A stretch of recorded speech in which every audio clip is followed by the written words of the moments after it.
Tune.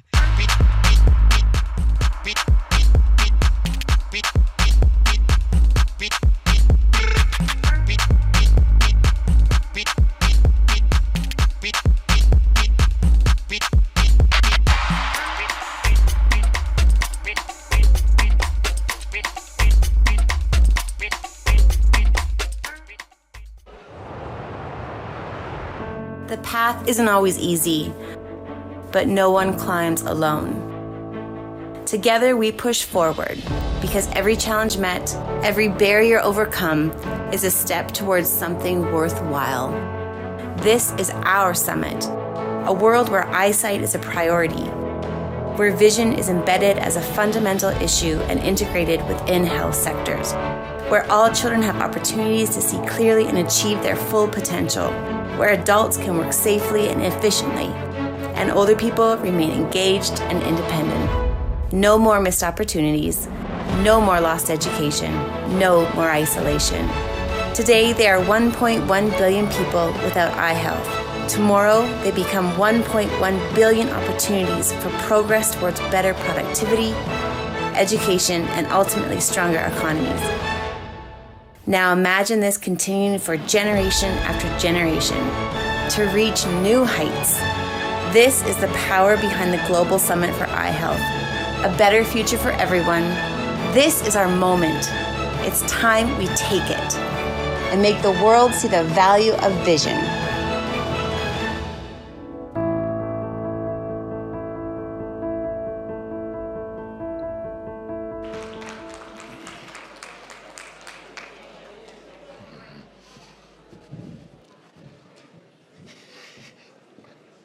Hello, everybody, and good morning.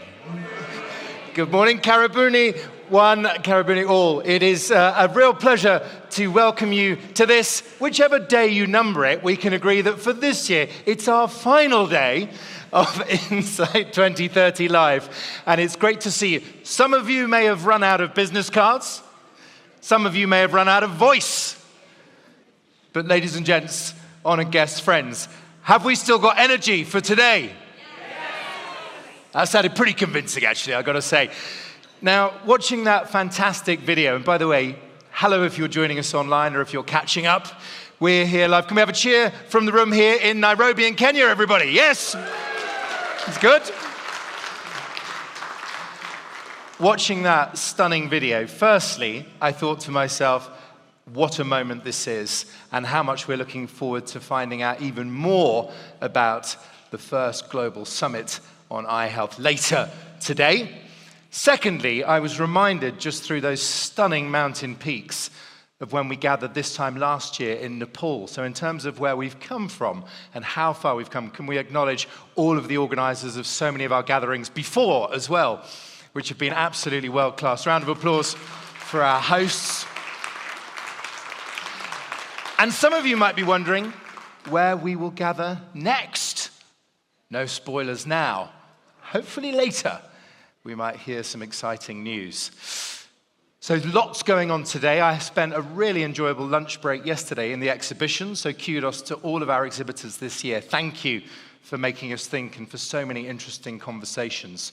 We've got lots of debates happening today, so disagreeing agreeably, we hope. Here's a motion for you. Avoidable sight loss is now primarily a leadership challenge. Agree? Disagree? We will see. That will be the first motion at the end of our day today. We've got lots to get in, lots of interesting conversations. Thank you in advance to everyone who's going to lead us through our 4 fantastically curated streams of content. We really appreciate your energy, and thank you in each of those rooms to you for your questions and your comments as well. Without further ado, to kick us off, I'm going to introduce an honorary guest more formally later. We're going to hear from her. I'm talking, of course, about the Honourable Marsha de Cordova, MP, and we're going to hear a keynote, but also in conversation as well. But for now, Marsha, I'm going to ask you to lead us in an opening prayer. Ladies and gentlemen, Marsha, the Honourable Marsha de Cordova, MP. Thank you.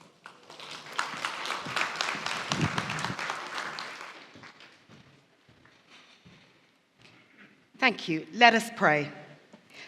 Lord, we thank you for this Insight Live event.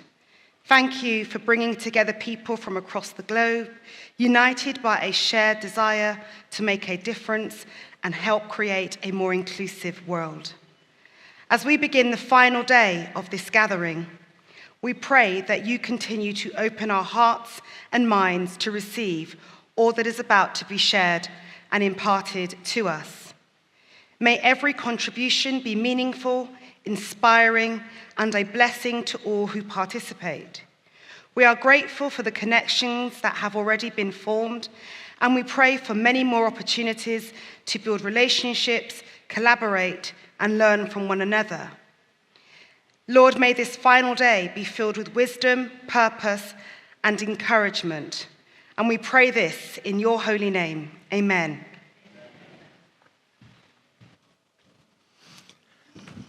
Thank you, Marsha.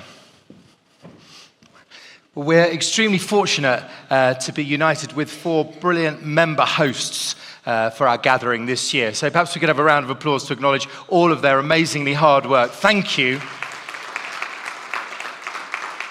And on behalf of one of them, namely CBM, I'd like to welcome up a country director for some opening remarks for our day. Please welcome David Munyendo. David.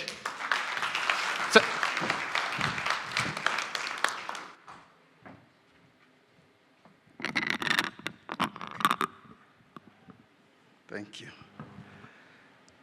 Good morning, ladies and gentlemen. This is the first time I'm putting on a suit and a tie on a weekend. So you'll bear with me if I may be looking so sharp on a weekend. Allow me to give opening remarks. Thank you so much for giving this opportunity. Ladies and gentlemen, a very warm welcome to Nairobi once again. The 2030 Insight Live Nairobi has set a very bold and powerful tone for real commitment and real transformation that translate into better outcomes and better lives for communities that we serve.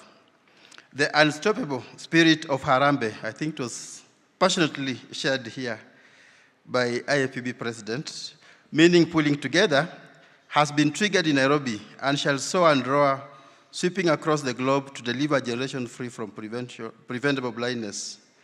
I have listened keenly to various topics, speakers, and discussions, and I'm personally challenged to go back and commit much more, as I expect more from others, as this is a shared journey, duty, and obligation.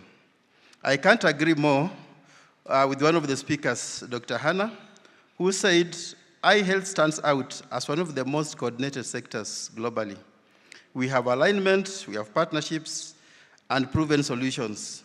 Allow me to simplify this further by reflecting on 8 low-hanging fruits that continue to serve as a springboard for the sector to deliver much more. We have a very clear and shared goal agenda, and this journeys back to Vision 2020, which remains a historic foundation. Then we have IAPB's 2030 Insight strategy, as well as UN General Assembly resolution on vision. We also have a strong convening platform, that's IAPB. It goes without further explanation. We also have a high level of technical consensus, especially when it comes to cataract surgery, spectacles for refractive error, primary eye care integration. So there's less debate about what works compared to other health sectors, where people struggle and even disagree in boardrooms. We also have a strong culture of partnership, and this goes again without adding any statement, because yesterday we had a case study, a very good example, where Sightsavers and CBM came together and made a declaration. Moving forward, we are going to be co-investing and co-designing programs to deliver impact, and these are firms that collaboration and partnership is part of our DNA. We also have standardized metrics and global tracking, in particular when it comes to clear indicators around cataract surgical rate, effective cataract surgical coverage, as well as refractive error coverage. And this is very important because it enables cross-country comparison, accountability, and evidence-driven planning. The 6th, we have a strong advocacy narrative In particular, when it comes to showcasing how eye health is a development issue, in particular areas of education, productivity, and poverty reduction. So all this build into a very strong platform moving forward. The seventh one is a focused scope with high impact interventions. In particular, when you compare to other health sectors, we have a defined set of conditions, and this offers a very high impact, cost-effective framework. Lastly, the history of global campaign is a DNA in itself. We have built trust, we have built networks, and we have a shared way of working. For example, Vision 2020 laid the foundation of collaboration that is still active to today. Ladies and gentlemen, the alignment, partnerships, and coordination must now translate into execution, and I want you to underline and bold this execution, because our true test is not how well we align, but how effectively we can deliver at scale. So we must deliberately turn the alignment into scaled, system-level delivery. I'm sure if you were born then, on 12th of October 2019, in Vienna, Austria, we had this gentleman from Kenya called Eliud Kipchoge, who became the first human ever to run a marathon in under 2 hours. That was 1 hour, 59 minutes, and 40.2 seconds. A challenge that was very special, because from that time, something like this was born. No human is limited, and I'm sure we are not limited in our journey to deliver a generation free from preventable blindness. As we go into the final leg of our discussions today, allow me to share 4 reflections from this event. These are more like personal reflections, and I'm hoping that they can equally mirror your reflections. The first one is around impacts the new intelligence. So we're talking about change. So this one becomes our new intelligence, and what you do with what you know is what matters. Knowledge is no longer scarce, execution is scarce. And intelligence is not about knowing the right answers, it's about delivering them fast enough to change lives, to achieve real outcomes at scale. The second one is in modern world, value is no longer created in isolation. This is now the power of social capital becoming real, and also ensuring that when we collaborate, we become very clear on our roles and responsibilities to ensure collaboration becomes a real leadership currency. And I want to reflect on one of the speakers here who said, if you have not lost your voice, then you have not networked well. Is it true? Who can test your voice here? If you still have the original voice that you landed in Kenya with, then there's trouble. Make sure you can change it, and you still have time to do that. And I'm hoping that by the end of the day, we shall all be trying to clear our throat.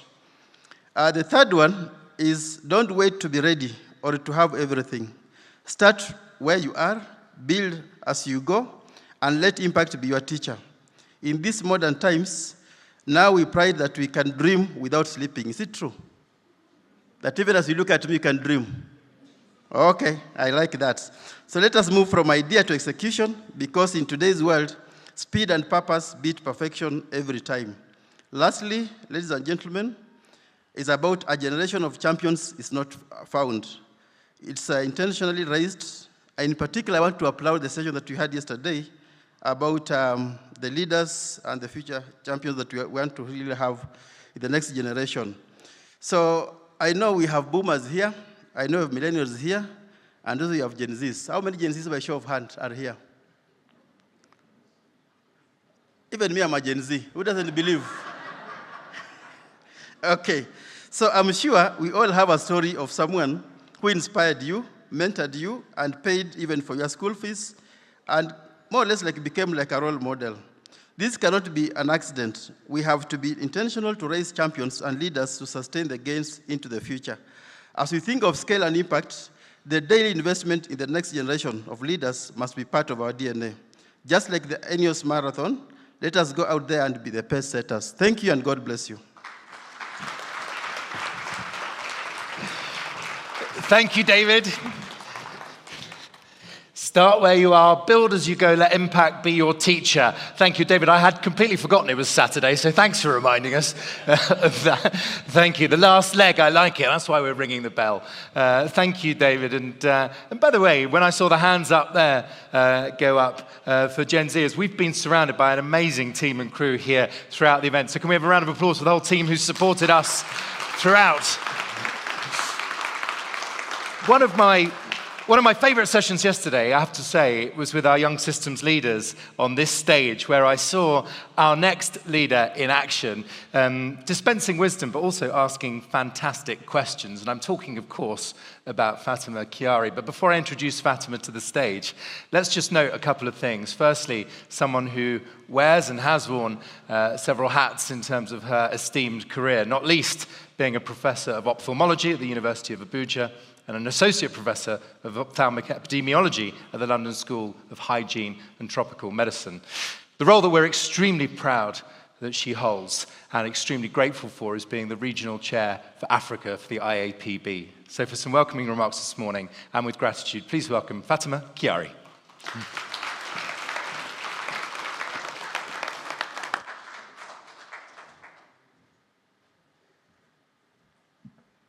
Thank you for the warm welcome, everyone. Thank you very much. Good morning, distinguished ladies and gentlemen. As IAPB Africa Chair, I welcome you to this very important session. It's really a great pleasure to be here. I must always say my work at IAPB has been enhanced through my studies and my role in the International Center for Eye Health at the London School of Hygiene and Tropical Medicine, and my current role in the government of Nigeria as the Registrar of the Medical and Dental Council of Nigeria. Of course, as well as my academic role at the University of Abuja, Nigeria. They gave me the courage to engage and to expand and to welcome all possibilities in growth of global eye health, in systems and across nations. Of course, always driven by the patients that we see, because it is for the reason of the patients that we do the work that we do. And I'm supported by my government, my president, and my principals, my ministers. Why am I saying this? Nigeria has come a long way in eye health. The growth has been through decades. It didn't start today. And there are people in this room who have immensely contributed to the vision and to the growth, both in terms of the planning and in terms of hands on ground, rolling up their sleeves and doing the work. Hannah Fall is here, Oteri is here, Chimezi is here, and I don't want to mention, sorry if I haven't mentioned you, but thank you, partners. When Andrew visited us a few years ago in Nigeria, he made a declaration, and that declaration became a catalyst. It was about supporting, through the Vision Catalyst Fund and the work that Andrew does, 5 million pairs of glasses for presbyopia. We all thought, presbyopia, that's not our problem. But that acted as a catalyst. That was a catalyst. And that now gave way to examination, to case finding, to cataract surgeries, and so on and so forth. And because of that, our president, our ministers, they saw eye health not just as a treatment for blindness, but as an enabler itself. Not enabling eye health, but enabling people to do the work that they do, social, economic growth, developmental growth, and so on and so forth. And because of that, Nigeria has agreed to be a co-host for the Global Summit. The Global Summit coming up in November 2026, the first co-host.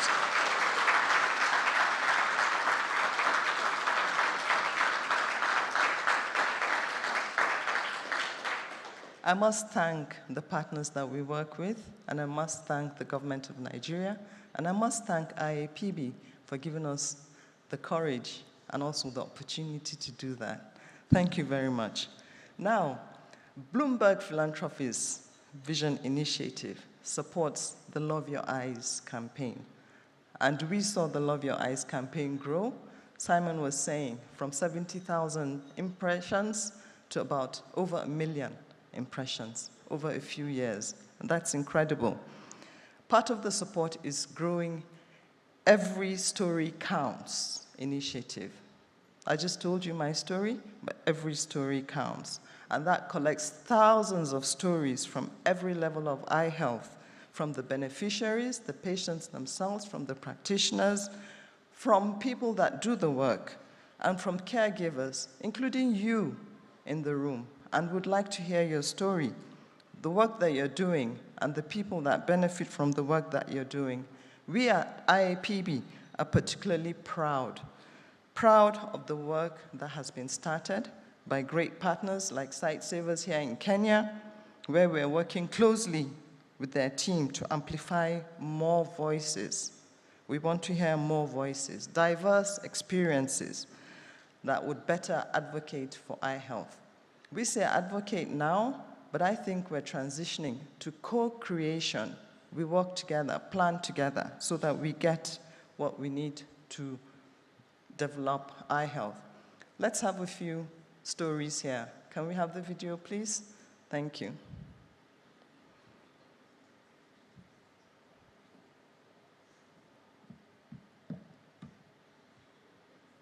Is transforming lives every single day.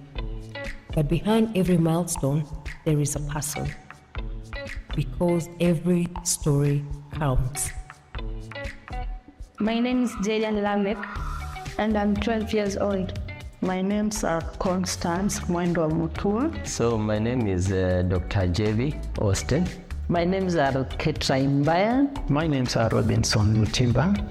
I'm Caroline Mudaki. Mimi naitwa Jeremiah Mauru.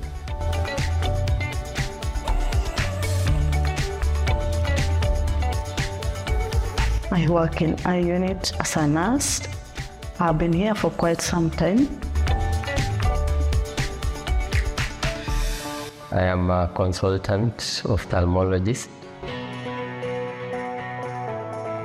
I am a clinician and an eye specialist and a cataract surgeon. I have been a CHP for the last 14 years. Niko na 49 years. I'm a CHP.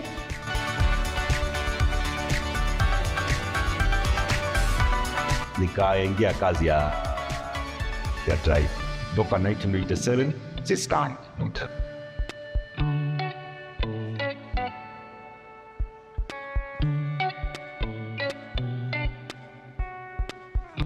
From the clinic to the community, these are the voices shaping the future of vision. We all have a story to tell. Share yours with the world because every story counts.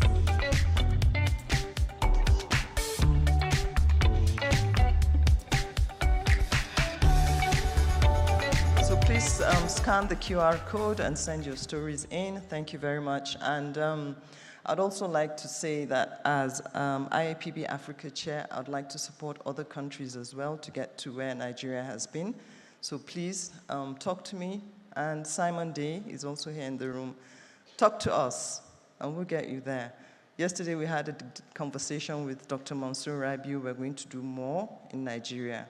So other African countries, we're here to support you. Please get in touch.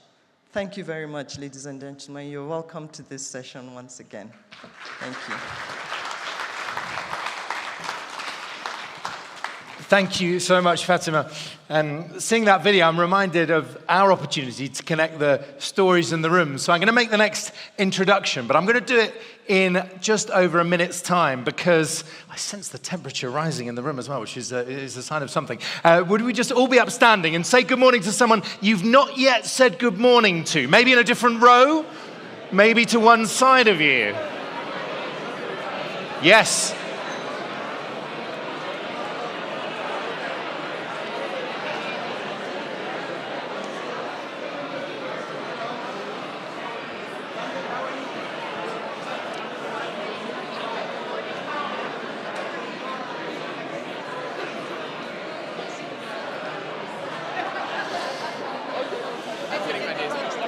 That was ace.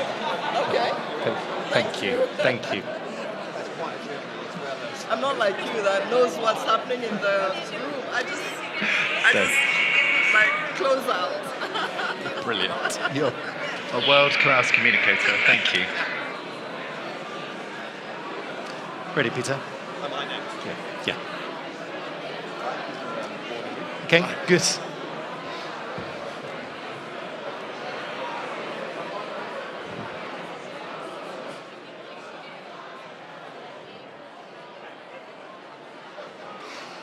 Okay, everybody. Okay, everybody, let's have a seat.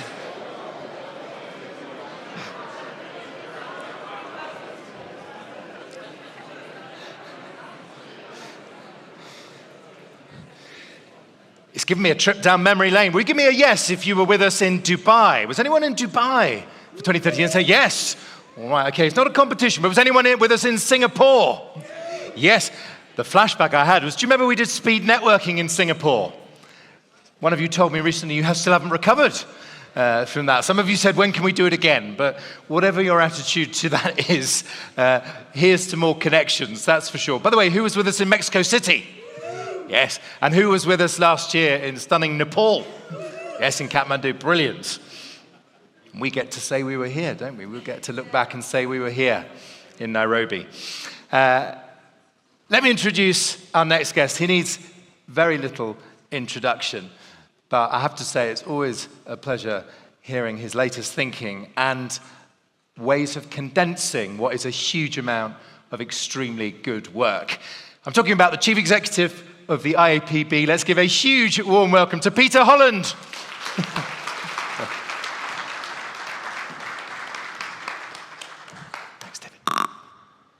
Ollie, thank you very much. It's always difficult to follow your excitement of the audience. I won't be speaking Swahili this morning, nor talking about football, which is, I think, probably a relief to my team, if no one else. It's fantastic to be here once again. I said last year that the strength of our movement lies not just in our individual expertise, but in how we work together across sectors, across borders, and across challenges. And being here over the past 3 days has really brought that home and emphasized that to me. It always does, and it's always incredibly inspiring to be with us together. And it's fantastic to be here together again. For the last 2 years, me particularly, have been talking about the Global Summit for Eye Health. Those conversations have often been quite theoretical. They're not theoretical anymore. We're less than 5 months from November the 2nd, the date for the first ever Global Summit for Eye Health. Despite a global context that is as challenging as it's ever been, momentum is building, and it hasn't appeared out of nowhere. This sector has a track record. Trachoma, once responsible for millions of cases of preventable blindness, is now on the verge of elimination. It took sustained focus, partnership, and commitment over many years, much of it by people in this room. That's the foundation that we're standing on. Last September, at the United Nations General Assembly, Prime Minister Brown of Antigua and Barbuda announced the summit. Alongside that announcement, we launched the Value of Vision, our investment case for eye health. It was the largest costing exercise ever undertaken in eye care across low and middle income countries. It showed that every dollar invested in eye health generates an estimated $28 return in those countries. What the report really shows is what we've been saying for years, that eye health is not simply a niche health issue. Good vision increases access to education and work, it improves general health outcomes, and it's an essential part of improving productivity and economic growth. It's one of the most powerful economic opportunities available to governments right now. And people who'd never engaged with eye health before are listening. Finance ministers, development banks, international institutions, business leaders. At the exact same time as the summit announcement, Bloomberg Philanthropies announced their investment in eye health. $75 million over 2 years invested in expanding access to vision screenings, cataract surgeries, and glasses. It's the single biggest philanthropic investment ever in eye health.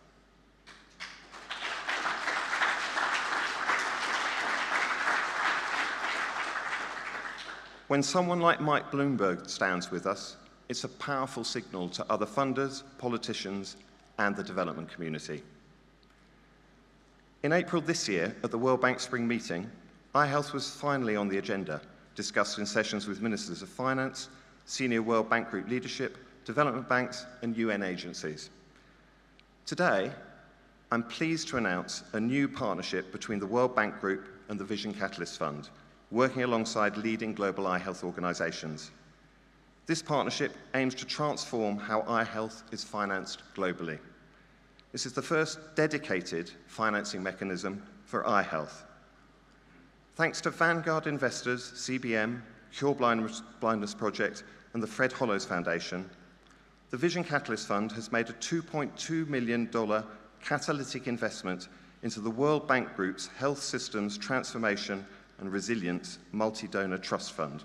And I thought International Agency for the Prevention of Blindness was a mouthful. But, the ambition is to use this early capital to unlock much greater investment in eye health from governments, the World Bank Group, and aligned financing partners. It shows real confidence in the sector that funders like Bloomberg Philanthropies and development finance institutions like the World Bank Group understand the potential, impact, and return on investing in eye health. And just 2 weeks ago, at the World Health Assembly in Geneva, eye health was a central part of many discussions with ministers of health, diplomats, and international health leaders. Indeed, there were more meetings on eye health at the World Health Assembly in 2 days than there have been in my whole time at IAPB. So momentum is building. It's building because of the work of everyone here in this room. The summit, as we just heard, has co-hosts. Nigeria has signed up alongside WHO as a technical collaborator, and we anticipate a number of other governments to do so in the next few weeks. And we're beginning to see countries working on how to move from political support to concrete commitments. And that's the point of the summit, to bring together global leaders to help solve what is one of the biggest but most solvable healthcare challenges facing the world. It must act as a platform to galvanize global and national efforts to drive action.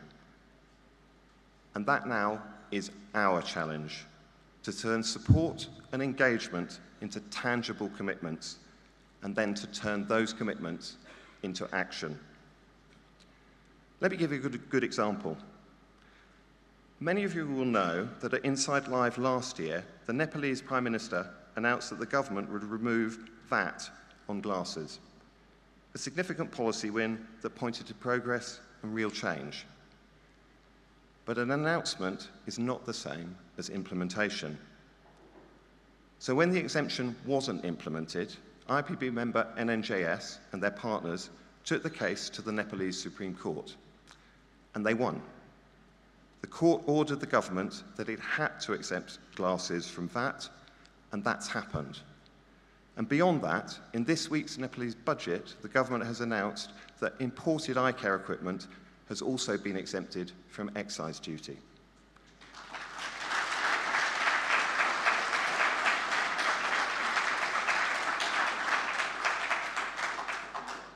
These stories matter because they tell us something we need to carry into November and beyond.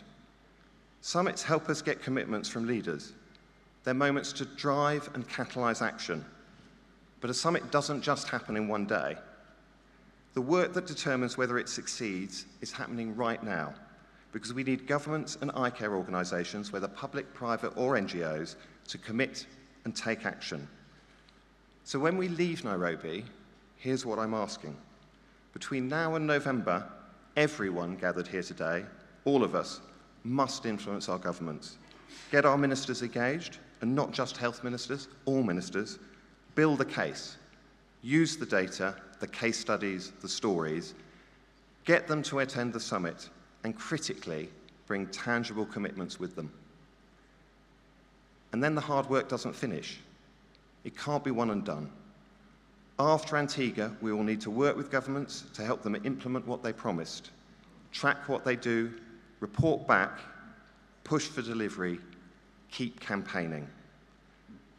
A commitment without implementation is just words, because every commitment that gets broken affects a real person. A child who can't read the blackboard, a worker who can't do their job, an older person who's lost their independence. So together, we must hold governments to account. I've met lots of people on the ground whose lives have been transformed by an intervention that could cost less than a cup of coffee. All of you in this room will have done the same. Some of you know that my daughter had retinal damage a few years ago.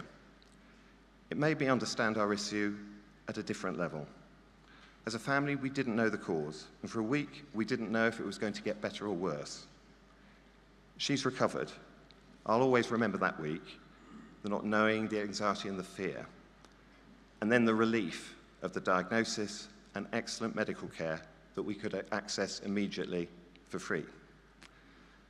My family was lucky, but there are over 1 billion people who are not, and that's what it comes back to. Every number in our investment case, every commitment we're asking governments to make, it comes back to people who deserve the same chance my daughter had. We know the solutions exist, the financing mechanisms are being built, the political will is stronger than it's ever been. But none of it is automatic. It requires us in the room to keep pushing forward, to unite for impact. November is not the finish line. It must be the springboard for the next 5 years and beyond. Together, let's make it count. Thank you.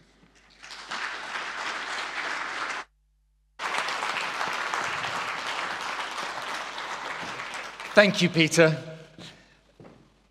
Peter, that has teed us up incredibly well for the remainder of this session, where we're in particular going to have a conversation about getting commitments from government, holding organizations to account, and what works. So thank you very much indeed. Peter referenced in his speech the research that was done, in particular by the Fred Hollows Foundation and the Sever Foundation, on the value of vision. You know already that that research revealed that eye health really is one of the best buys in global health, and it really sets out the case, if you like, for investment. So let's have a quick look at a recap on just how powerful that is. The work to achieve eye care for all has come a long way. On behalf of Antigua and Barbuda, Ireland, and my own delegation, Bangladesh, and 101 co-sponsors as of last count, I have the honor to introduce the first ever UN resolution on vision. But there is much work still to be done. This provides us with a unique opportunity to cement eye care in the broader global health agenda. The task of tackling eye health is even more imperative now than ever before, and the need to work together all the more vital, because if we lose momentum now, we could face an almost impossible challenge. The loss of eyesight is a tragedy. But when it happens, despite being preventable, it's an outrage. Sometimes solutions to our problems in the world are epic and epically expensive. But here's something where a few pounds, where a few dollars can and will change a life. We should crack this issue of vision now. Eye health is universal. At some point, we will all be affected by an eye health issue. Yet too often, it is overlooked or deprioritized. The consequences are far-reaching: higher rates of unemployment, years of schooling lost, social isolation, and increased risk of injury and illness. And the problem is set to worsen. But if we act now to reach the 1 billion people living with avoidable vision loss, in just 5 years, we can change hundreds of millions of lives for the better. In low and middle income countries, every dollar invested in eye health will yield a $28 return. The impact by 2030, 22 million people gaining employment, 13 million school years gained, and the boost to the world economy would be $447 billion annually. The benefits will be felt in every community and country, and every family and generation to come. The good news, we have the solutions. 6 accelerators that will supercharge the fight against avoidable vision loss. Expand community screenings, provide reading glasses on the spot, grow the eye health workforce, boost surgical productivity, remove barriers to access, and improve cataract surgery globally. To achieve that, we need commitments from the highest level of government to invest resources, drive innovation, foster partnerships, and roll out solutions at pace. Join us, and we will end avoidable vision loss.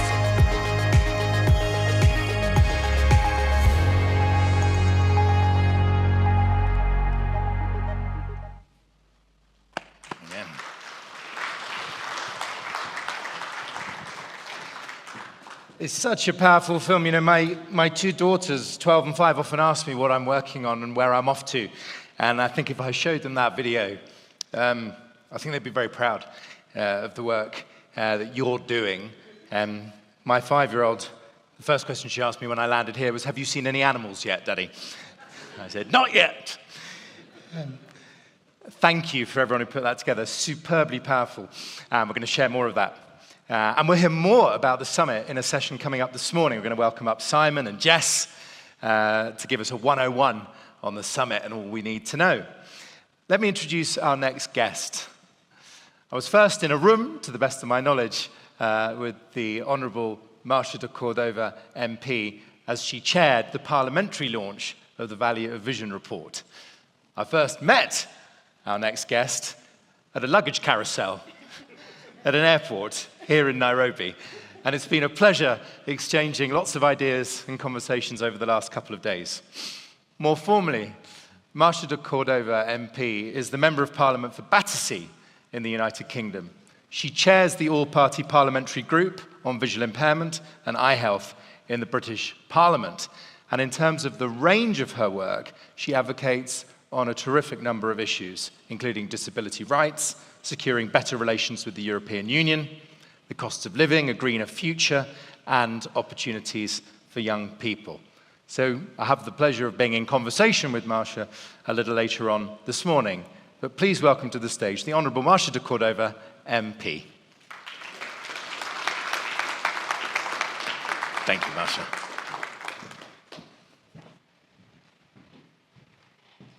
I got up those steps without falling in my heels, so that's really good. Jambu asentani sana kwe ekiramu wenu. Hope I did that okay as well. Thank you.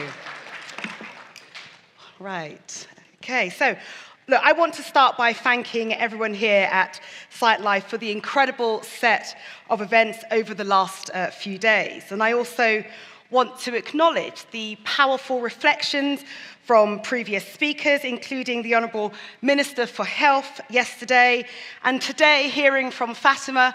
Thank you for all the work and the leadership that you are doing. You are the only person that could have got me up dancing a few nights ago, so well done for that as well. And also, Peter, for your words. Your keynote address now really set the bar high and set the challenge. I know what my actions are when I return back to the UK, so thank you for that as well. For me, to be sharing a platform with such incredible speakers is quite something. Thank you to the IAPB for their stellar leadership, but I think given the state of where we are today, for the power of convening that you do so eloquently. And to the Insight Live partners, Fred Hallows, Sightsavers, and Good Vision. I understand that this is the biggest event to date, so huge congratulations to you for that, and I think that certainly does deserve a round of applause as well.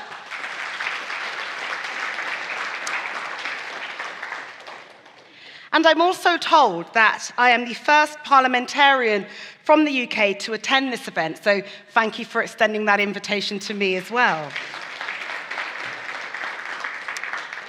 So for those of you in the room who I haven't yet been able to meet, I'm Marsha de Cordova, and I am the Member of Parliament for Battersea in London, which is in the United Kingdom.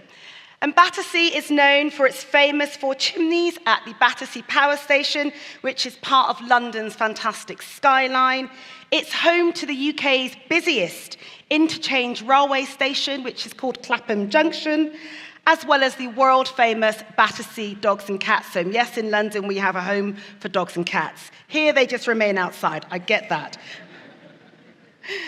I've had the immense honour, though, of serving as the MP for 9 years.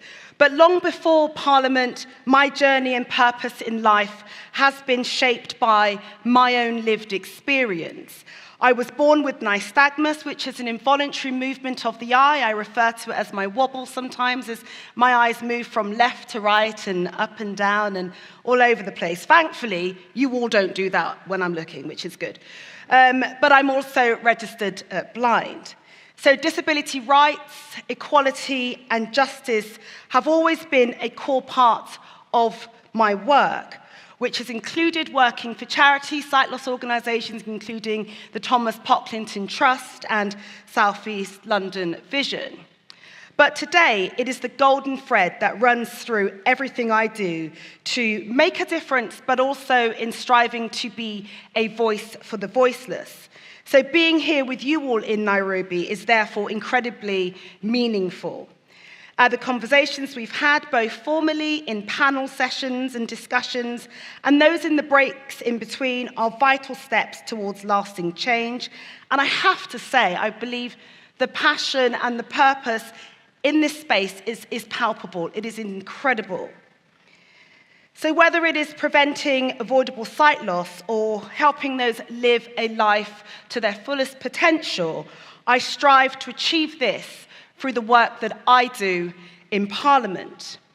As chair of the all-party parliamentary group, I will just say APPG from now on eye health and visual impairment, it's a cross-party group of parliamentarians working together to deliver real change.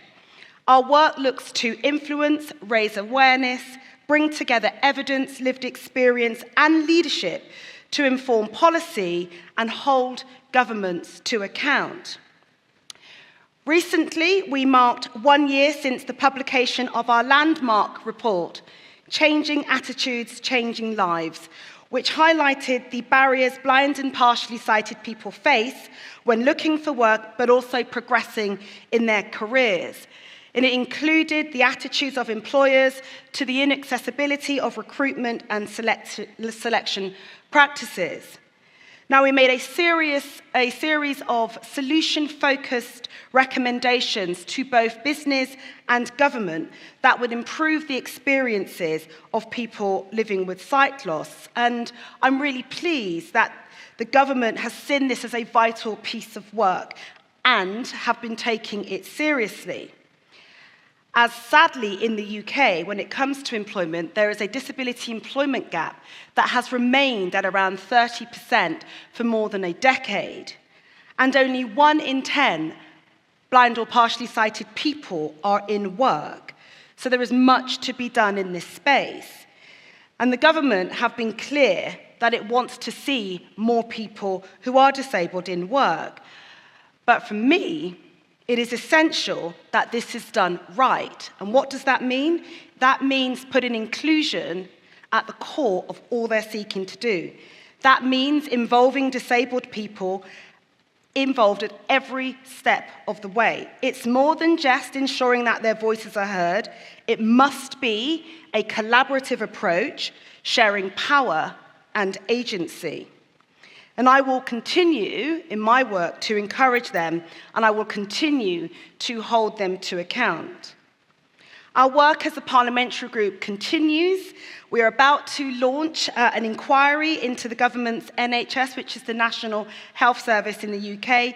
It has an app, and it's going to be used as a single point of entry, so we want to look at the connectivity of that, but also the accessibility of that to ensure that nobody will be excluded from it. Alongside my work with the APPG, I have introduced several bills to Parliament to try and bring about change, including calling for a ban on, we call it pavement parking. I'll say it's about stopping vehicles from parking on sidewalks. And I'm really pleased that this year the government have passed legislation outlawing this practice, and that's a huge win for the disabled community in the UK. Going back to eye health, I strongly believe that it doesn't matter where you live in the UK, you should be able to access good quality eye health care. So I introduced a plan calling for a national eye health strategy that aims to improve the patient experience, join up both primary and secondary care, reduce ophthalmology waiting lists, address some of the challenges but also the opportunities with the workforce, raising public awareness. We need more investment in research and also in some of the technological advances. I know that a national plan and the scale of it like this really will ensure that everybody will get good quality eye health care. And not only will that produce health benefits, because we all know what those are, but there are also the economic and social value impacts. A sight loss in the UK costs the economy around about 32 billion. So it makes good common sense to do this. And this work continues and will continue until everybody has access to good quality care. So you've probably guessed, eye health and disability is much, it forms much of the work that I do. I speak about it a lot. Some say I might speak about it too much. I say it is never too much to talk about eye health care.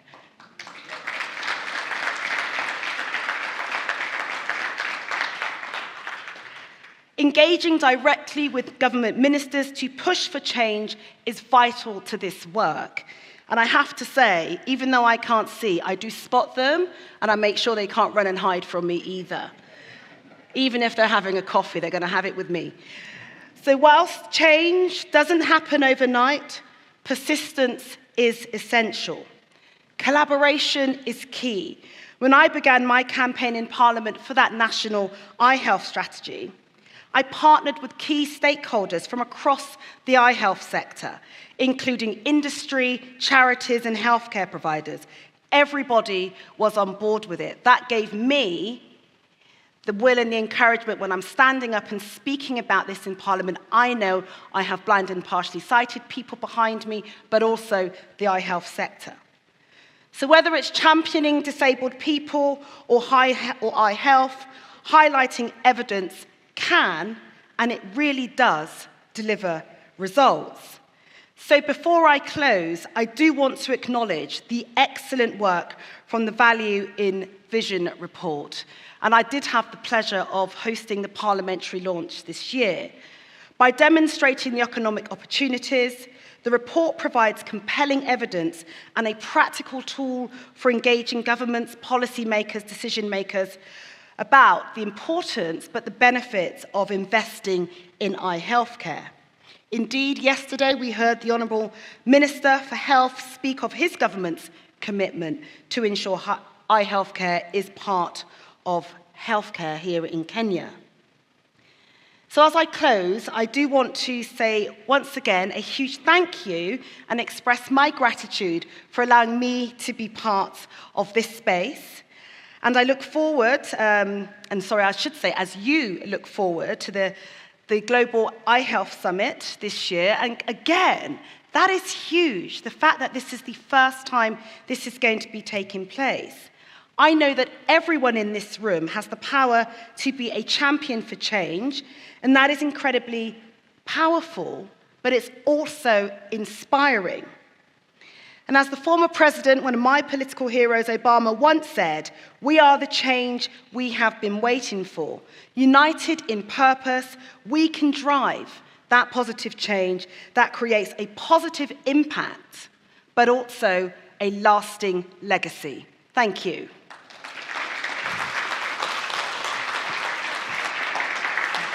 Thank you, Marcia. Thank you so much, Marcia. Please come and have a seat briefly over here. Everyone, once again, Marcia de Cordova, MP. Thank you, Marsha. Please keep speaking about it. I won't stop, no, obviously. Also, when you say never too much, any chance to quote Luther Vandross at this time in the morning Exactly. is I was going to appreciated. do a jig, but then I have to invite Fatima up again. So. That would be never too much. Thank you so much, and we're going to continue our conversation this morning. One thing I noticed in that room in January this year at the parliamentary launch of the Value of Vision report was you have engaged support across departments. And it felt to me in that room that felt very significant. It was, and I think, and it's great that you were there. The room was packed, I should also add, in Parliament, so it's very good. But, you know, the convening power of what that report has demonstrated will go a long way. And we had 2 ministers. And what was great, because it's always got to be cross-government, I think the moment you seek to have things in a silo, then you're really limiting your aspirations and what you're hoping to achieve. And we were able to have the Minister from Health, but also from the FCDO, which, you know, those 2 combined is so important. And I feel, and I probably shouldn't say this, please don't record this bit, but it's vital that the UK government come on board with the Global Eye Health Summit. Why wouldn't they? It's such an opportunity. So. Hear, hear. Marsha, lots more questions still to come. I hope you don't mind me asking you a slightly more personal question. You talked about your own experience, and we saw a powerful video earlier titled Every Story Counts. When you remember the individuals who helped you with your condition, do certain people come back to mind? That is a really good question. And yes, I mean, what I will say, I was born with nystagmus, and my mum thought something wasn't right because as a baby she said I would never look directly at her. So that's when she went to check me out, and obviously they discovered that I had this condition, and I have worn glasses from a very young age.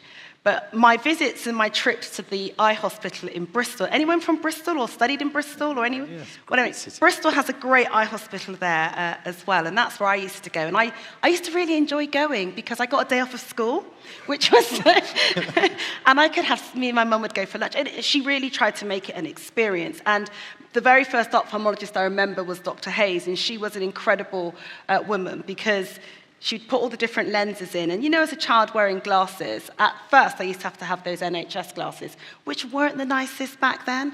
But as I got older, my mother was able to invest a little bit more and get me good glasses. But there are touch points in my journey growing up. So there is the health side, but there's the education side of it as well.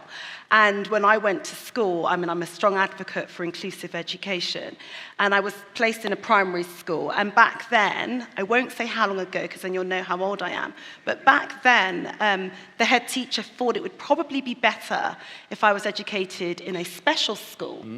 And obviously my mother rightly chose not to go with that option, and she really did fight the school and the education team, because back then, if a blind person went to a special school, and this is no disrespect to what they taught back then, you were only going to be taught how to maybe tune a piano, and in my case it would be weaving baskets.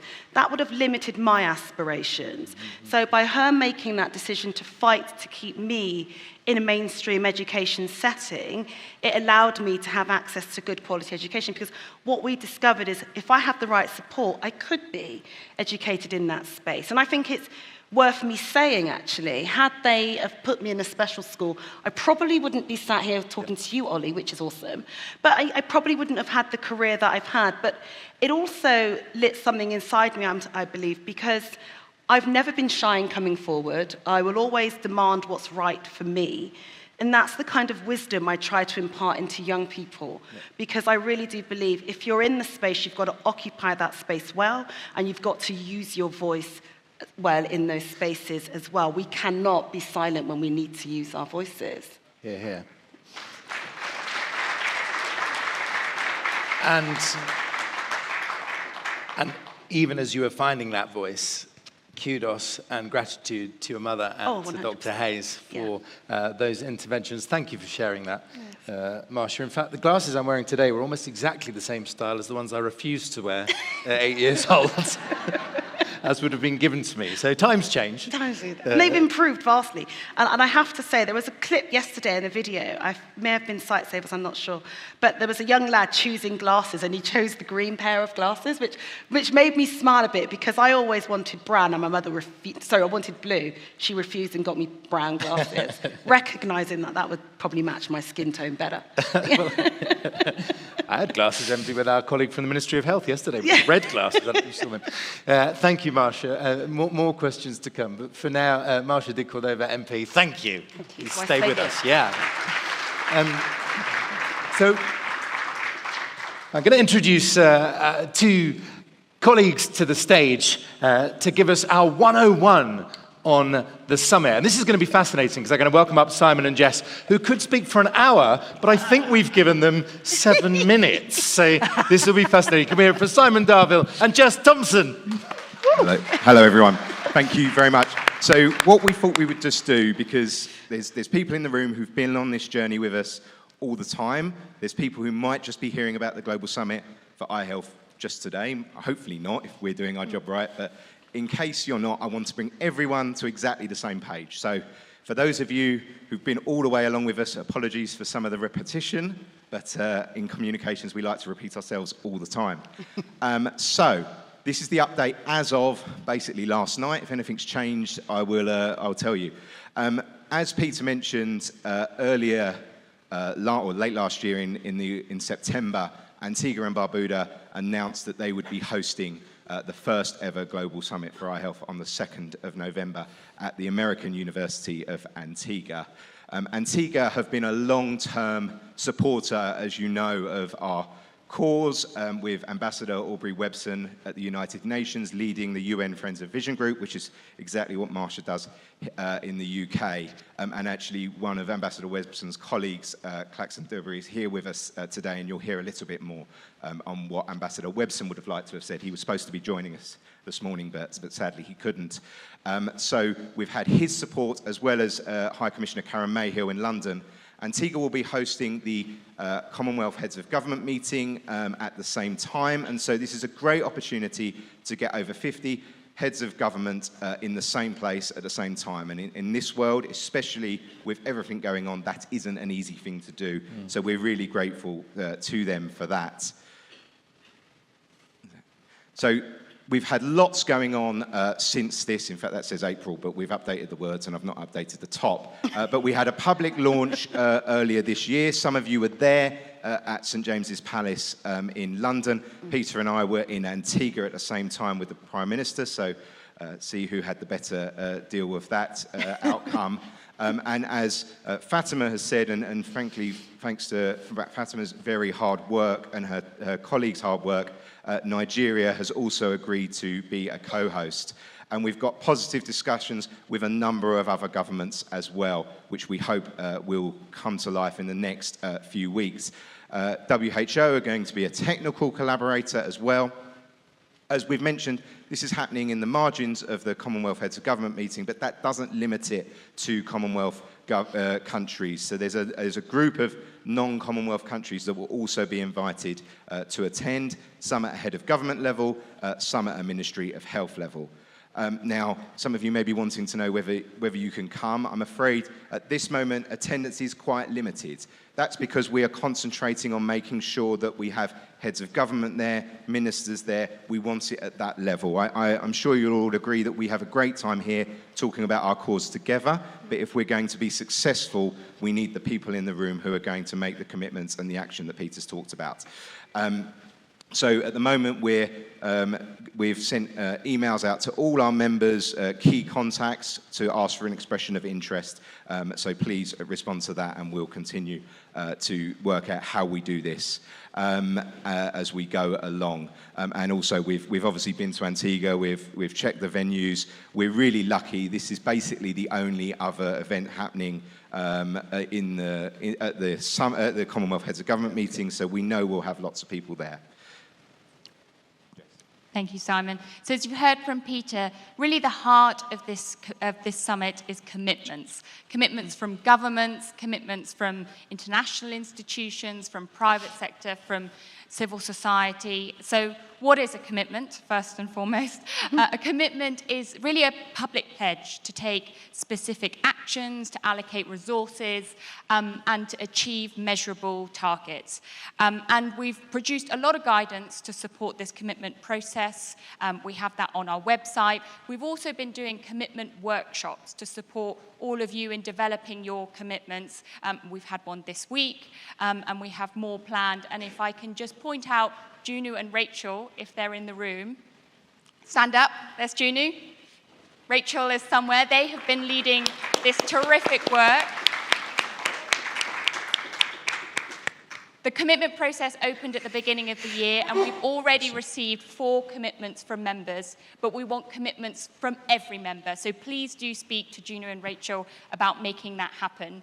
And the deadline for that is World Sight Day. Next slide.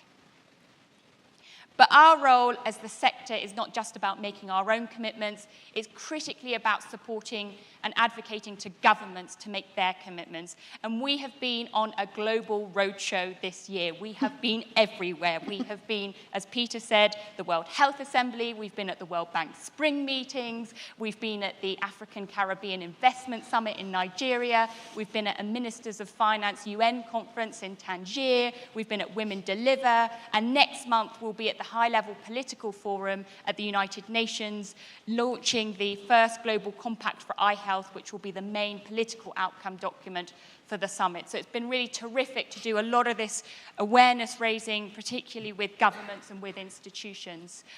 A huge shout out to Amanda Davis and Drew Keys and the work of the Political Institutional Engagement Group, which has really been working with all of our members to engage governments at a number of different levels. We've had, I think, 5 or 6 regional meetings to develop commitments. We've been engaged bilaterally with almost 90 countries, and we now have line of sight to over 60 government commitments. So to be in this place 5 months out of the summit is incredible. And all along the way, we are collecting political champions. We're collecting ambassadors, we're collecting heads of government, we're collecting high commissioners, we're collecting Marsha de Cordova as one of our critical champions in this effort. And these champions are going to sustain our momentum to the summit and critically beyond.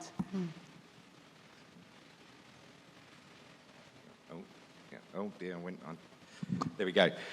So in terms of our programme and how we do the summit, Jess has mentioned the work of Amanda. I'll mention the work of Katie Overby, who's not here. It's her son's wedding today, actually. So congratulations to him. And I think she still wanted to try and be here and see if she could make both things work at the same time. But obviously, more important things have happened. But we have a programme committee that are bringing together all this work and reporting into our board.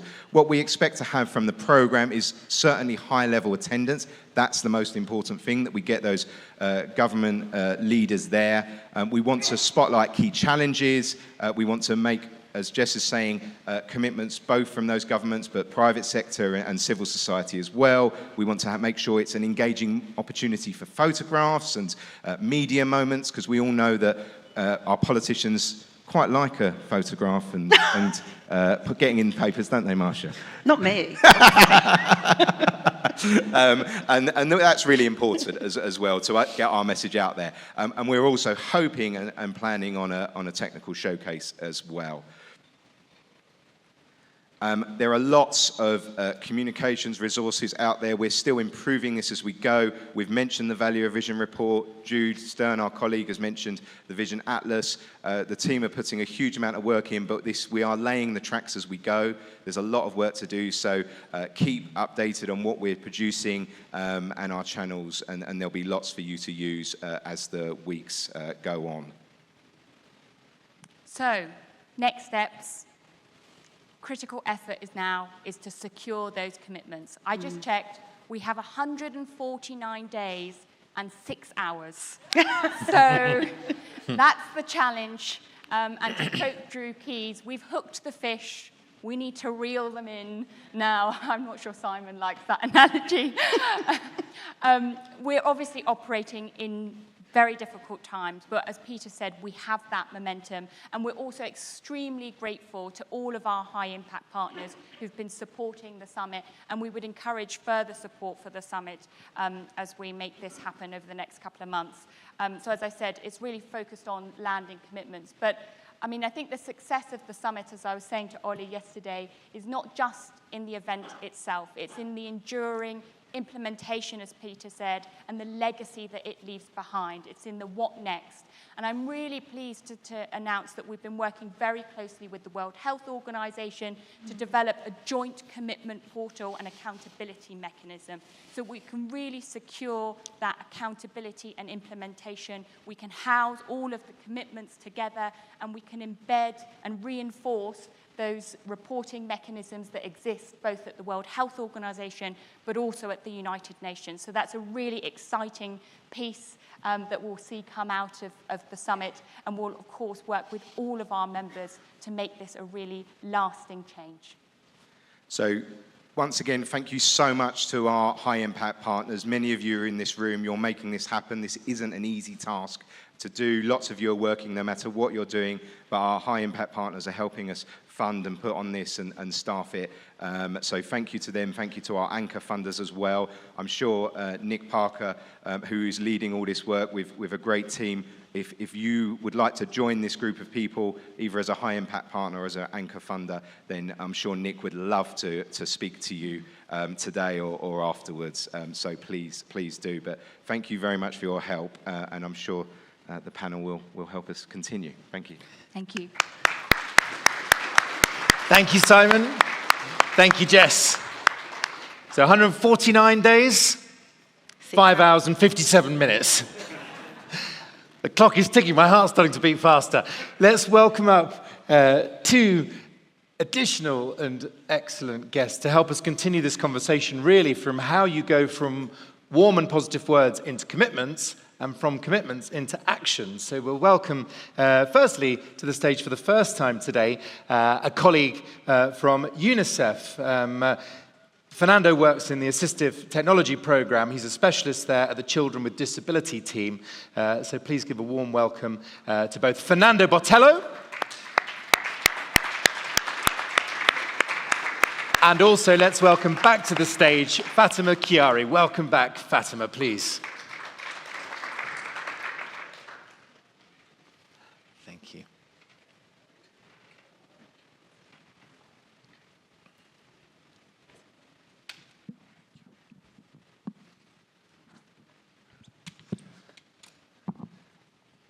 Fernando, Fatima, welcome. Thank you for joining us. We're going to have a conversation about how to turn words into action.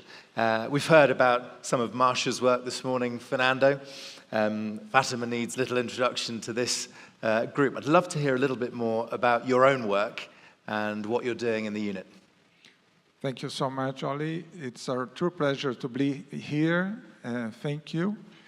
My focus of work is on assistive technology, so everything from eyeglasses to wheelchairs, hearing aids, and so forth. I work very closely with UNICEF's supply division. They focus on technical specifications and procurement and all that is related to that, and I focus on public policy and services. Because as you all know, what we need is more than just products. We need an entire ecosystem to make sure that what we're doing is not just effective, but it's sustainable over time and scalable around the entire country. Thank you. And we're going to hear more about that in practice. I hope you don't mind me observing, I think you're wearing an assistive technology. Am I correct? Yes, that's true. I'm wearing and I'm using. Of course, of course. With that in mind, you have to bring different sectors together as well. Just give us a sense of how that happens, because you're bringing together public, private organizations who often want to meet each other. Yes, I think the secret to bringing together different segments of society is respect, and it's the ability to place yourself on the other person's shoes. Because every sector of society brings a different strength.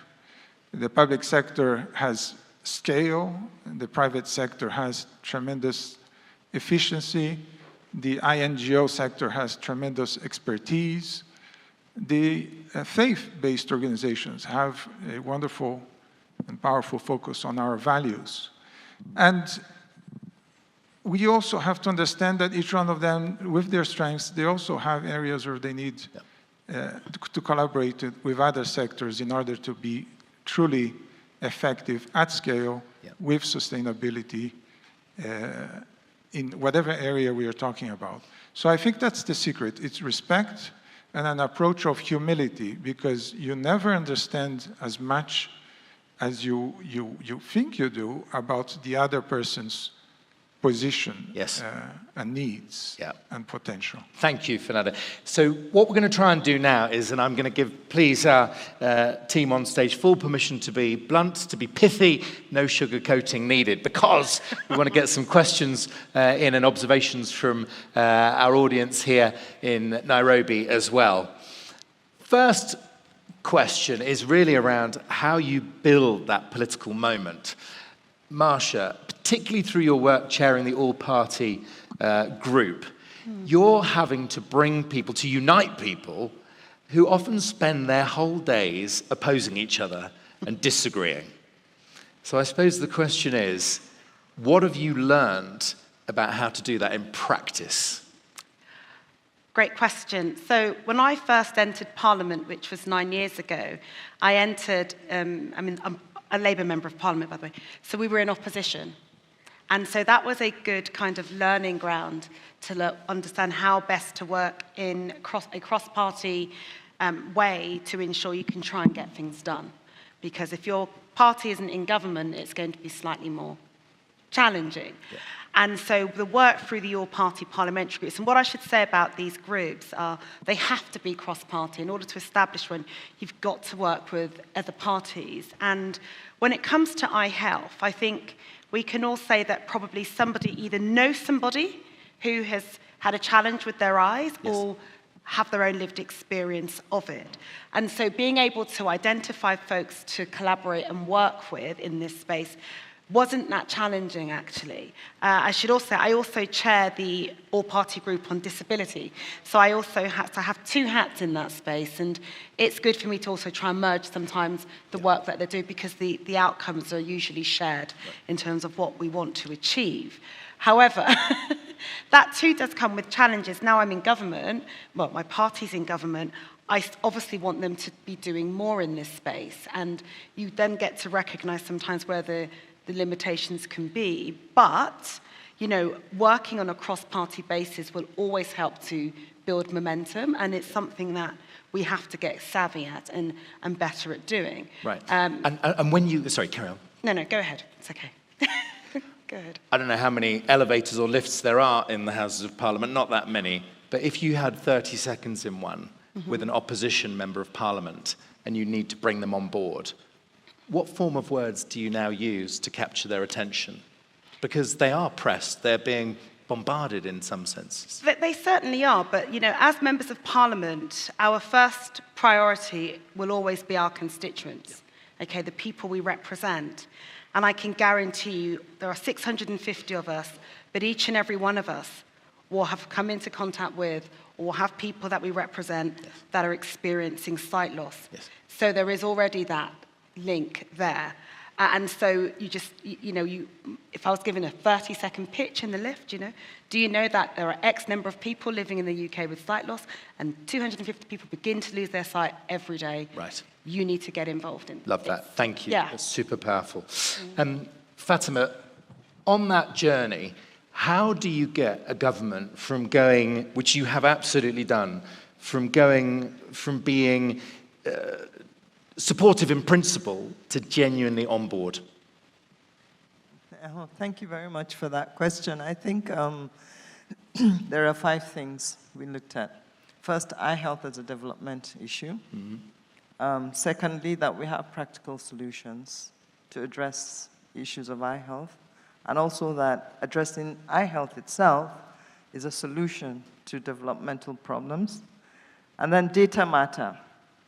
So data, we had data, and then we thought about integration, as well as the final thing I think that underpins it is trusted relationships. So I'll tell you a story how we got to this stage. Many years ago, it was the MDGs before the Sustainable Development Goals. So again, at ICH, Hannah Fall and co. wrote how eye health is linked to the MDGs. So there's a document to that. It was, and then back at home, we now looked at the main causes of eye health problems, cataract, and we developed a plan for cataract. We needed funding, and we wanted to integrate it into government. So we went to the MDG's office, and at that time, it was led by the current DSG, Amina, and we needed to put that into action in the government.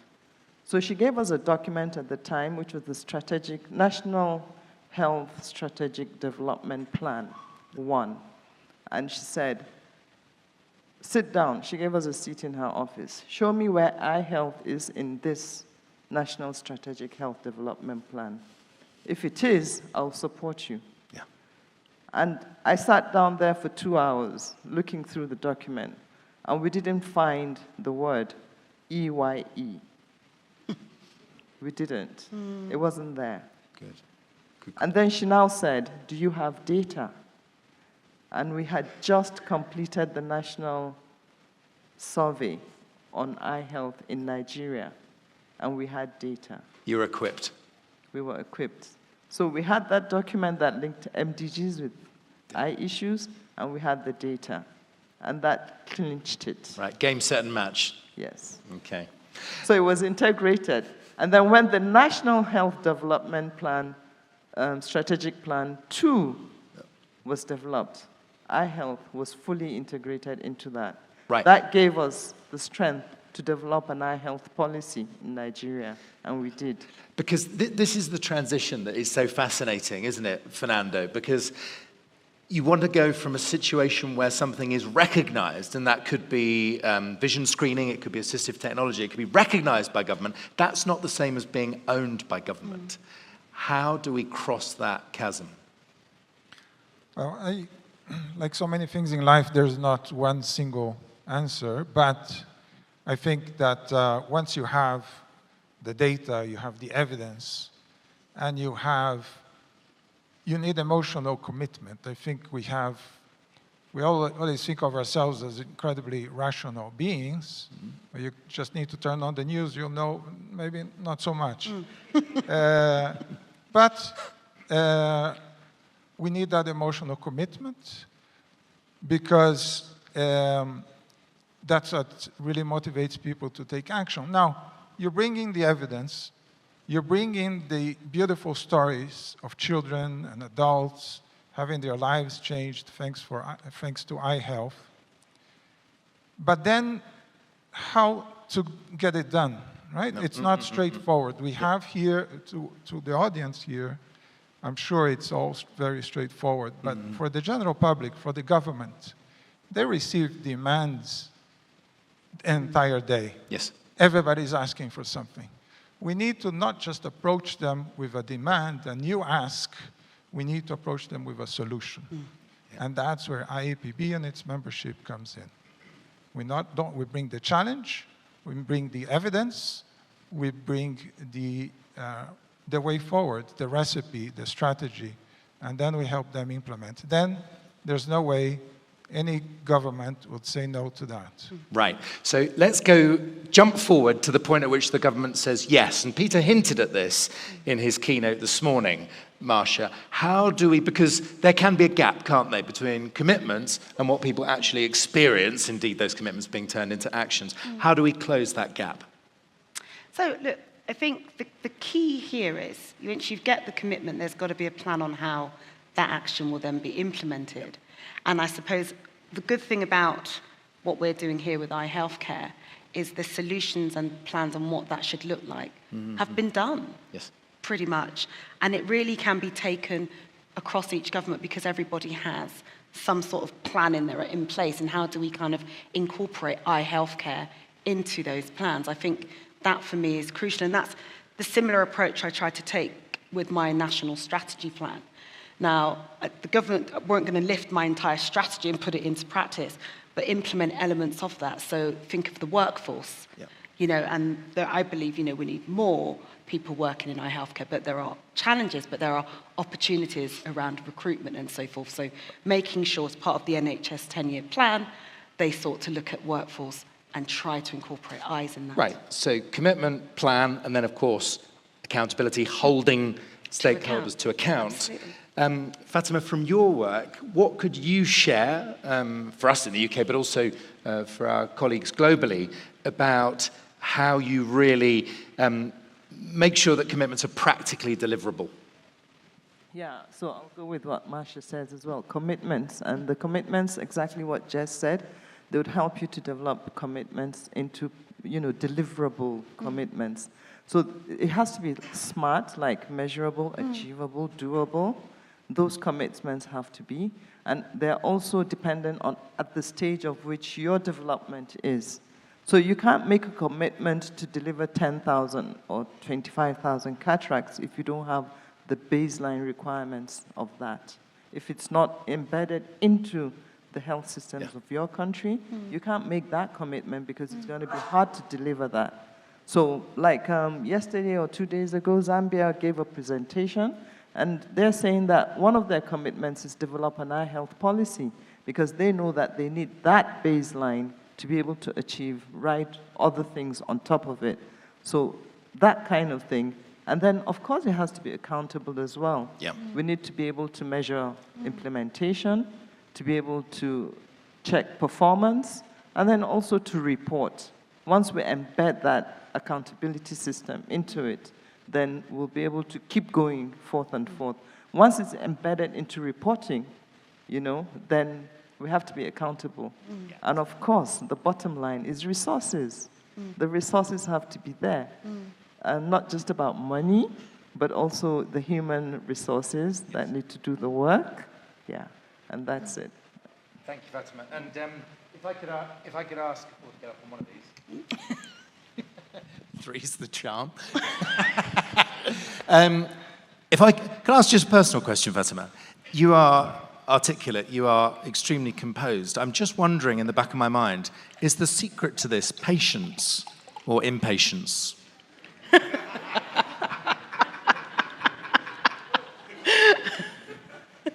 Sleepless nights, learning.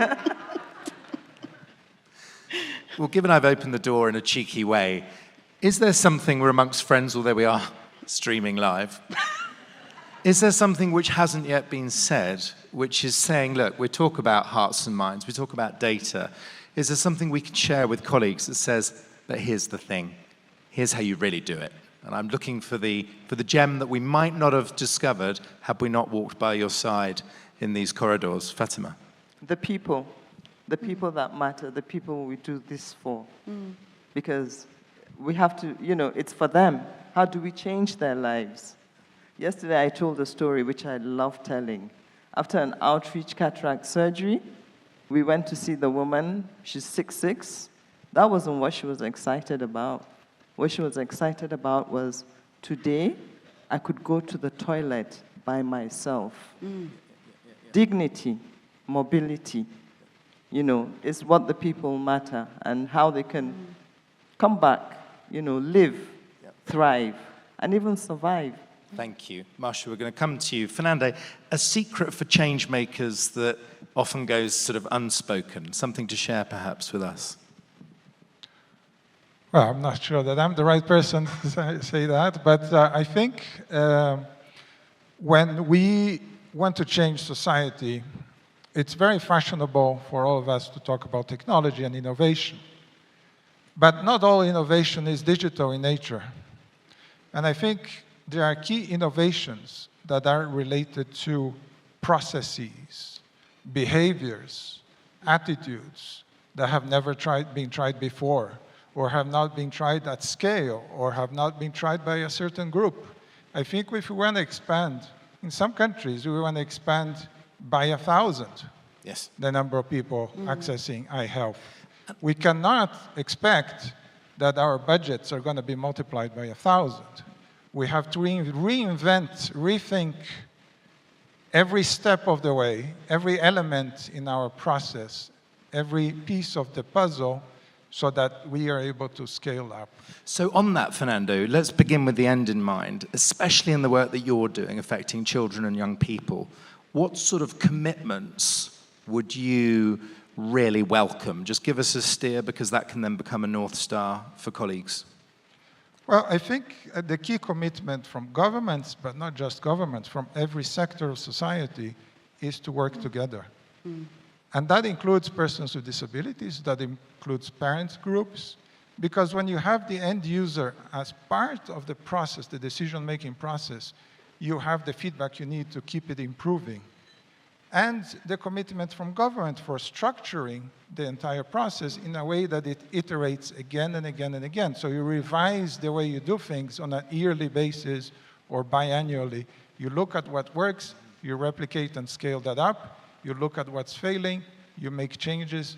And because this is not going to be done overnight, we need to think of it as a multi-decade process. Right. Now, on that idea of patience and impatience wrapped together, Marcia, I'll ask you that same question. A tip that you would only understand if you'd been there yourself? Well, firstly, I pray for patients every day to be better, because I want everything done now. I suppose that the one thing I will never do is accept no for an answer, particularly in relation to the rights of disabled people, but also in eye health. But I strongly believe you have to always have a solution to whatever the problem is, and that's what you have to go in with. And it really brings us back to the Value for Vision report, in the sense that it really does set out the true economic benefits, and it has the solutions in there. I mean, that is a tool that everybody can have in their hand and use. Yeah. And if it's not in the hands of governments and ministers, then it should be. Right. And let's be honest, and to be frank, joining the dots between economic benefits, not at a country level, which of course will appeal to a minister, but at a household level. Yeah, precisely. Because it's good, again, I've highlighted what the additional costs are, because we know what they are if you are disabled, right? But that's what we're seeking to eliminate and reduce. And that's why in the broader context, when we think about disability, we have the UN Convention, the UNCRPD, which really is a blueprint that is global, that if we are all working towards achieving that as well in many of the spaces, whether it's about inclusivity, whether it's about education, whether it's about the right to a fulfilling life, that should be the benchmark or the blueprint of where we are all starting from and what we're seeking to achieve. But never accept no for an answer, because they can never give you a good reason. Marcia, thank you. Thank you for your patience, and thank you for your impatience and persistence. Well, first of all, Marcia, Fernando, Fatima, thank you so much. Please stay with us for a final 5 minutes. Round of applause for 3 brilliant contributions. I'm going to ask everybody, if you'd please be upstanding if you can, just for our final 5 minutes, please, because we're going to turn the tables now in our final 5 minutes, because I'm going to put the question to you. We've talked about what governments need to do, so let's be as blunt as we can with our colleagues, the people standing next to us. What do we need to do differently to make government ownership easier, stronger, and more sustainable? If you had to pick one thing, what do we need to do differently? We need to do differently to make government ownership easier, stronger, and more sustainable. Turn to the person next to you, share your pithiest, bluntest comment, please. Thanks.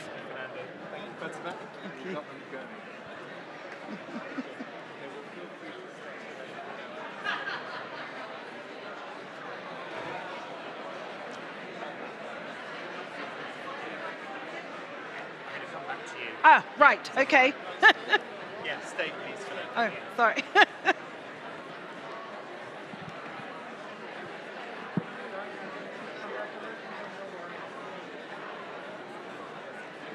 So it will be a final comment on how we make this real for people. Just to find Yeah. He's able to describe, but so far it hasn't made such a big difference. What does it tell you about me?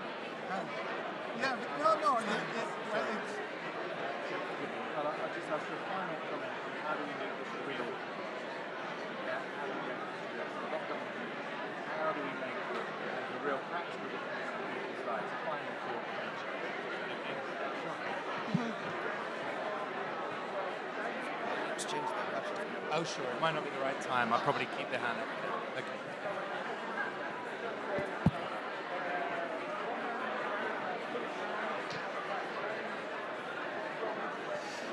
Okay. Okay, everybody, why don't we stay standing just for one moment? Who feels, hands up, who feels that they've just heard something very pithy? Something very direct. Hands up.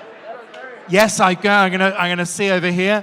Hands up on this side. Who's got a pearl of wisdom for us over here? Let's get them. Yes. Shh, shh, shh, shh, shh. Tune in. We can stay standing, but let's go over here. Let's hear it.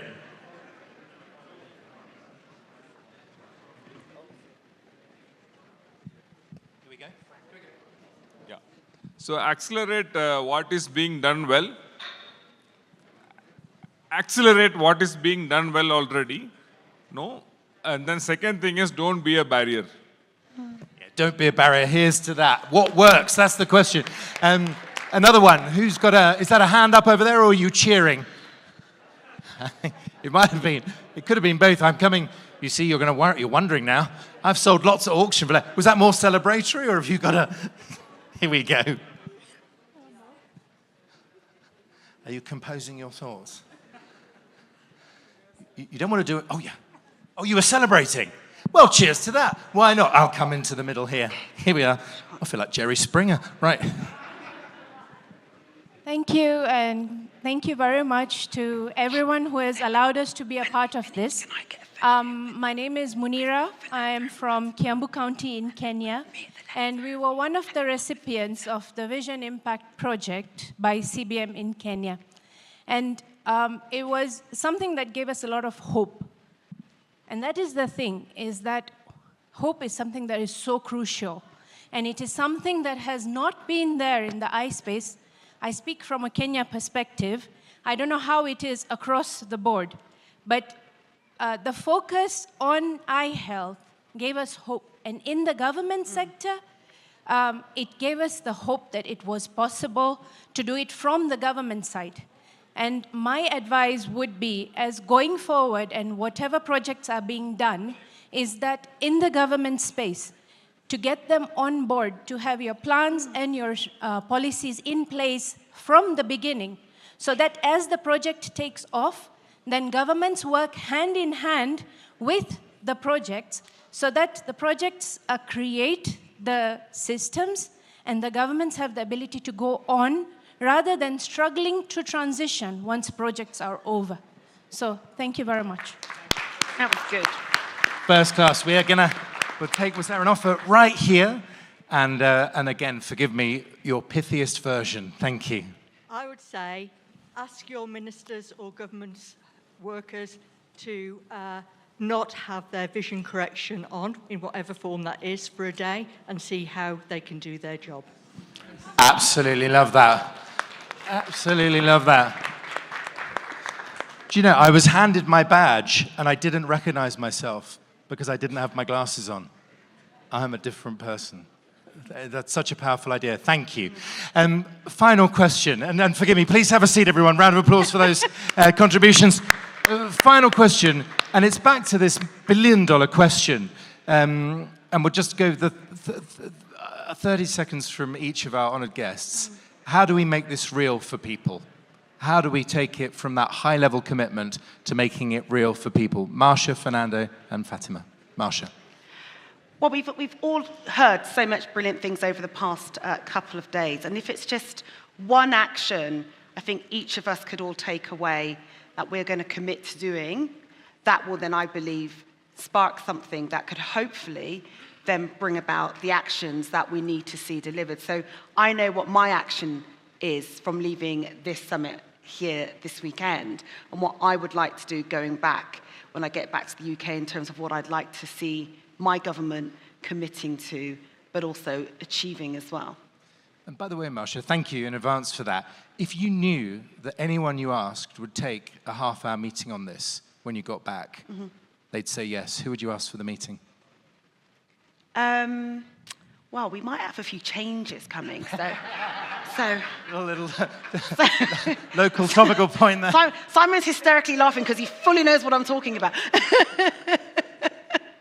But I think I cited 2 departments earlier, and I think we have to get the FCDO on board and also health. But I'm going to be targeting the DPF, the Deputy Prime Minister. Yeah, exactly. Whoever she or he may be. Yes, he. Good, thank Yes. you. He won't change. Okay. Fernando, a final thought. How do we make this real for people? Well, I think there's nothing more powerful than a testimonial. And having a child put on the glasses and being able to see clearly for the first time, I mean, that gets the message across for sure. Yeah, 100% it does. Thank you, Fernando. Fatima. Permit me to switch from people to institutions at this point. I'll think about co-creation with all the key stakeholders. Government, instead of designing projects and bringing governments on board, I think we should design together with them, and not just governments, but also private practitioners and not just NGOs, and even the banks, because the money is we shouldn't see banks as just a vehicle where the money passes through. We should see them as partners. So I think co-creation, from IPB's point of view, which we've done very well, we should elevate advocacy to co-creation. Yes, here's to that. Thank you, Fatima, and thank you all. I got the sense as I was asking for ideas, we could have gone for another at least half an hour or an hour, but then Jess's countdown clock re-entered my mind. I thought we have to keep moving. But most importantly of all, we're going to take a well-earned break now for some conversation, for some coffee. You'll see behind me in just a moment's time your options for the next sessions, which start on the dot at 11:15. I'm going to be talking all things AI, and other brilliant options are available. So for now, thank you, and a final round of applause for all of our guests this morning. Thank you.